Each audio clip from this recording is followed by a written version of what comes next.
అయినా ఎన్టీఆర్ గురించి నువ్వు మాట్లాడుతున్నావు. అసలు ఎన్టీఆర్ గారు ఆ పార్టీ ఎప్పుడు పుట్టిందండి?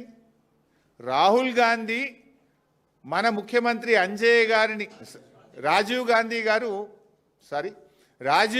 గారు మన ముఖ్యమంత్రి అంజయ్ గారిని అవమానిస్తే కదా తెలుగువారి ఆత్మగౌరవ నినాదంతో పుట్టింది ఆనాడు తెలుగుదేశం పార్టీ. ఇదే కాంగ్రెస్ పార్టీ ప్రధానమంత్రి రాజీవ్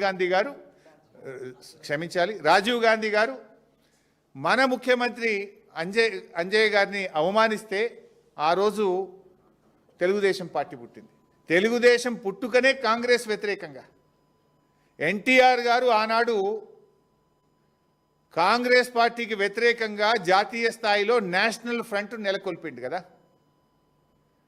కాంగ్రెస్ భూస్థాపితమే నా లక్ష్యమని ఎన్టీఆర్ గారు ప్రతినబూనిండు కదా. నిజంగా కాంగ్రెస్ భూస్థాపితమైతే ఎన్టీఆర్ గారి ఆత్మశాంతి చేకూరుతుంది. నీకు అంత ప్రేమ ఉంటే పోయి తెలుగుదేశంలో ఉండే నువ్వు ఎందుకు కాంగ్రెస్? నువ్వు ద్రోహివి నిజంగా చెప్పాలంటే. ఇవాళ తెలుగుదేశం నుంచి బయటకు వచ్చి నువ్వు ద్రోహం చేసినావు కాంగ్రెస్ తెలుగుదేశానికి. ఇవాళ నువ్వు ఎన్టీఆర్ గురించి మాట్లాడే అర్హత ఉందా? ఎన్టీఆర్ జీవితం అంతా కాంగ్రెస్ వ్యతిరేకంగా పోరాడిండు. గల్లీ నుంచి ఢిల్లీ దాకా కాంగ్రెస్ వ్యతిరేకంగా పోరాడిండు.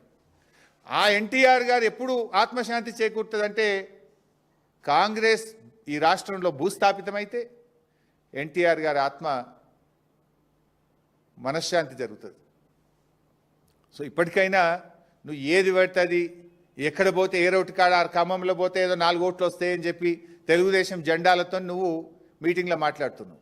ఇలా అసలు నువ్వు ఉన్నది కాంగ్రెస్లా, తెలుగుదేశం ఎవరితో ఉన్నది? ఈరోజు కేంద్రంలో బీజేపీ ప్రభుత్వంతో ఉన్నది తెలుగుదేశం పార్టీ. మరి కాంగ్రెస్ దేశం మొత్తం బీజేపీకి వ్యతిరేకంగా పోరాడుతుంది. నువ్వు ఎవరితో కలిసి పనిచేస్తున్నావు? BJP TDP is one. ఇలా కేంద్రంలో అధికారం పంచుకుంటున్నారు, రాష్ట్రంలో బీజేపీ టీడీపీ అధికారం పంచుకుంటున్నారు. ఆ టీడీపీతో నువ్వు అంటగాగడం అంటే బీజేపీతో అంటగాగడమే కదా, బీజేపీతో నువ్వు సంబంధం పెట్టుకోవడమే కదా. అంటే నువ్వు ఏ రకంగా మాట్లాడుతున్నావు? అసలు నువ్వు తెలుగుదేశంను పోరాడిందే కాంగ్రెస్ వ్యతిరేకంగా, ఆ తెలుగుదేశం గురించి మాట్లాడుతావు. ఆ తెలుగుదేశం ఈరోజు బీజేపీతో అంటగాగుతున్నది. మరి ఆ బీజేపీతో నువ్వు ఇలా అక్రమ సంబంధం పెట్టుకునే విధంగా అక్రమంగా అన్యాయంగా నువ్వు మాట్లాడుతున్నటువంటి పరిస్థితి. ఇలా సిచ్యువేషన్ ఎట్లయిపోయిందంటే రాష్ట్రంలో ఈ అవుట్సోర్సింగ్ కాంగ్రెస్ అవుట్సోర్సింగ్ సీఎంకు అసలైన కాంగ్రెస్ వాదుల మధ్య ఇలా పచ్చగడ్డి వేస్తే బగ్గుమనేటువంటి పరిస్థితి ఏర్పడ్డది. పాలించమని ప్రజలు అవకాశం ఇస్తే దోపిడీ సొమ్ము కోసం ఇలా కొట్టుకుంటా ఉన్నారు.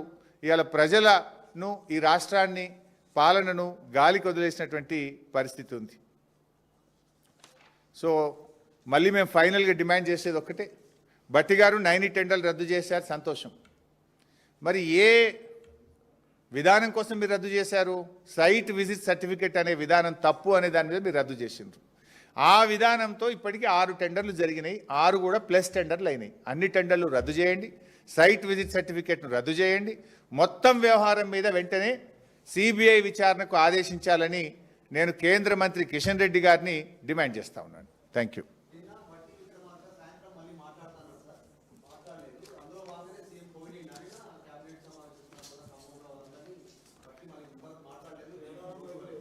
సో ప్రజలు అన్ని విషయాలు గమనిస్తున్నారు. భట్టి గారు కూడా నిర్భయంగా దాని వెనుక ఎవరున్నారో ఆయన బయట పెట్టాలని చెప్పి నేను డిమాండ్ చేస్తూ ఉన్నా. భట్టి గారు ఇలా ఇంకొక విషయం కూడా మనకు చాలా ఆశ్చర్యకరంగా ఈ రాష్ట్రంలో మనం చూస్తున్నాం ఏంటంటే, ఒకరేమో వైఎస్ రాజశేఖర రెడ్డి గారికి నేను వీర విధేయుణ్ణి అంటున్నారు, ఇంకొకరేమో చంద్రబాబు నాయుడు గారికి నేను పరమ భక్తుణ్ణి అని చెప్పుకుంటున్నారు. ఒక ఆయన సీఎం, ఇంకొక ఆయన డిప్యూటీ సీఎం. ఆ ఇద్దరూ ఈ తెలంగాణ రాష్ట్ర ఏర్పాటుకు వ్యతిరేకంగా ఉన్న వాళ్ళే కదా. ఇద్దరూ తెలంగాణ, ఒక ఆయన సిగరెట్టా బీడియా అని మాట్లాడిండు, ఒక ఆయన చివరి నిమిషంలో కూడా తెలంగాణ రాష్ట్ర ఏర్పాటును అడ్డుకోవడానికి ప్రయత్నం చేసిండ్రు.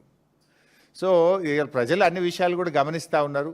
ఏంది వీళ్ళు ఏం చేస్తున్నారు, ఏం మాట్లాడుతున్న విషయాన్ని కూడా గమనిస్తున్నారు. భట్టి గారు కూడా ఆయన ఈ మొత్తం వ్యవహారం వెనుక ఎవరున్నారు ఏంటి అన్ని విషయాలు బయట పెడతా ఉన్నారు. నిర్భయంగా ఆయన బయట పెట్టాలని చెప్పి కూడా మేము కోరుతా ఉన్నాం. బయట పెట్టకపోతే మళ్ళీ మీ మధ్య వాటాల మధ్య సయోధ్య కుదిరిందని ప్రజలు భావించే అవకాశం ఉంటుంది.